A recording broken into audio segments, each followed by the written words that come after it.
Olá, paz do Senhor. Eu me chamo Tamires e eu estou aqui porque fui desafiada pela minha líder de mulheres a falar sobre um herói da fé. E esse herói ele já impactou muito a minha vida, espero que faça assim com a sua também. Ele se chama Jonathan Edwards e foi um grande pensador criativo na teologia, na filosofia, na psicologia. Foi o principal porta-voz do primeiro grande despertamento que aconteceu na Nova Inglaterra.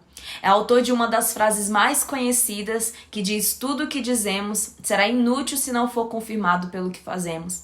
E é conhecido pelo seu famoso sermão que se chama Pecadores na Mão de um Deus Irado. Jonathan Edwards nasceu em 5 de outubro de 1703 na colônia da Nova Inglaterra, que hoje em dia é conhecida como Estados Unidos da América, e desde pequeno foi uma criança muito precoce.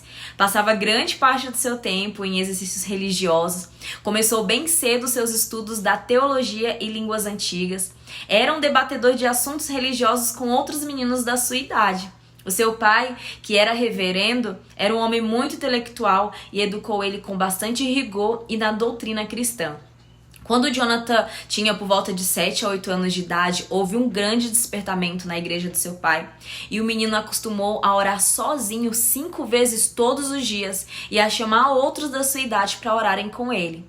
E antes de completar 13 anos, iniciou seu curso de teologia na Yale, que é uma das maiores e mais privilegiadas faculdades nos Estados Unidos, e antes de completar 17 anos, diplomou-se com maiores honras.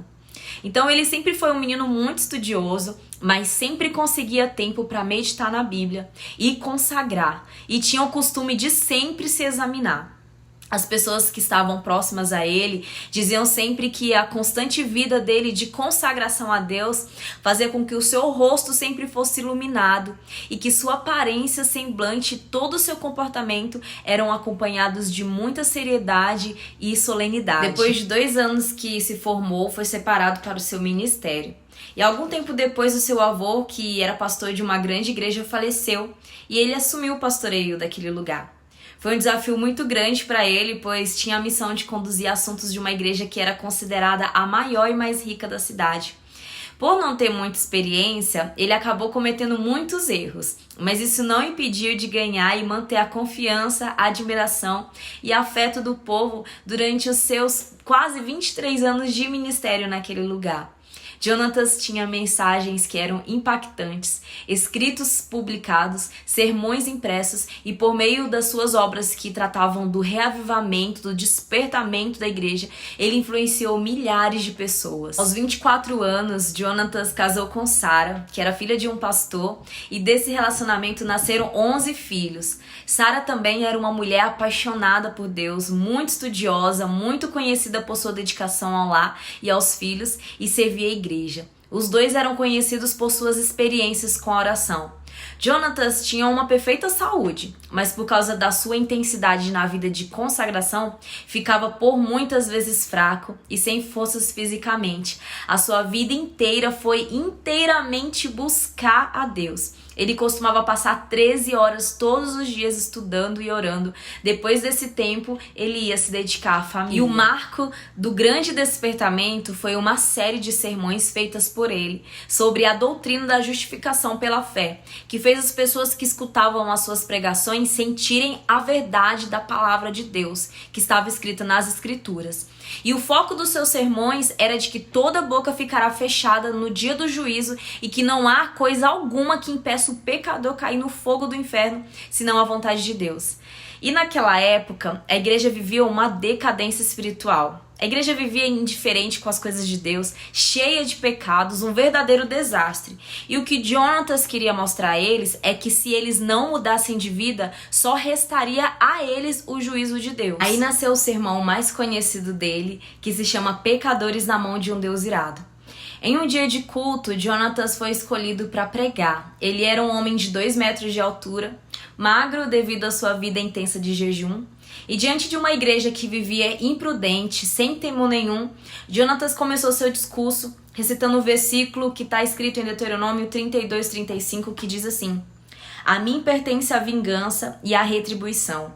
No devido tempo, os pés deles escorregarão, o dia da sua desgraça está chegando e o seu próprio destino se apressa sobre eles. Depois começou a explicar sobre essa passagem e acrescentou que nada evitava que os pecadores caíssem no inferno, a não ser a própria vontade de Deus, que Deus estava enfurecido com algumas pessoas que estavam ali, mais do que muitos que já estavam no inferno, e que somente a vontade do Deus que estava indignado guardaria eles de uma morte instantânea. Como resultado desse sermão, foi como se Deus naquele momento tivesse arrancado dos olhos daquelas pessoas um véu que cobria o pecado em que elas estavam vivendo, o horror da posição em que elas estavam. Nessa altura, o sermão já tinha sido interrompido pelos gemidos e gritos das pessoas. Quase todos estavam de pé ou estavam caídos no chão. Durante aquela noite, ouvia-se em quase todas as casas o clamor das pessoas, que até um tempo antes confiavam na sua própria justiça. Elas estavam apavoradas, com medo de serem entregues ao inferno por causa dos seus pecados. E como era de esperar, por tão grande despertamento, algumas pessoas tentaram anular a obra, atribuindo que tudo aquilo que tinha acontecido não passava de fanatismo. Mas, em sua defesa, Jonatas escreveu que Deus faz coisas extraordinárias, que há motivos para crer, pelas profecias que estão na Bíblia, que nos últimos tempos Deus faria coisas extraordinárias dessa forma, coisas maravilhosas. A verdade é que a Nova Inglaterra, no ano de 1740, começou a viver um dos maiores avivamentos. E é certo que tudo isso aconteceu não só porque Jonatas ele tinha sermões incríveis, mas também porque o Espírito de Deus opera na alma dos homens e transforma a vida deles. No período de 3 anos foram arrebatados do inferno de 30 a 50 mil almas. Depois de um certo tempo, sem ninguém esperar, a vida desse herói foi tirada da terra. No tempo apareceu uma epidemia de varíola e para se proteger ele foi vacinado, mas ele teve a reação da vacina, que foi uma febre muito grande, e por conta dessa reação ele foi perdendo as forças. Infelizmente, um mês depois ele faleceu. E graças à perseverança de Jonatas, de orar, estudar, é que a igreja naquela época voltou a viver as práticas corretas do cristianismo. Jonatas ele foi um homem cheio de muita inteligência e Deus usou isso para a sua obra. Ele não tinha interesse próprio, apenas queria que Deus usasse ele todos os dias, ele queria mais de Deus. E ele é um exemplo de consagração e dedicação. É por isso que ele é conhecido como o herói da fé, um dos heróis da fé. E nós podemos aprender, assim como ele, que vale mais uma vida em retidão a Deus do que qualquer outra coisa. De que Deus é um Deus de amor, mas ele também é um Deus de justiça. Que a vida de Jonatas te inspire, assim como me inspirou muito. Deus abençoe e um grande abraço.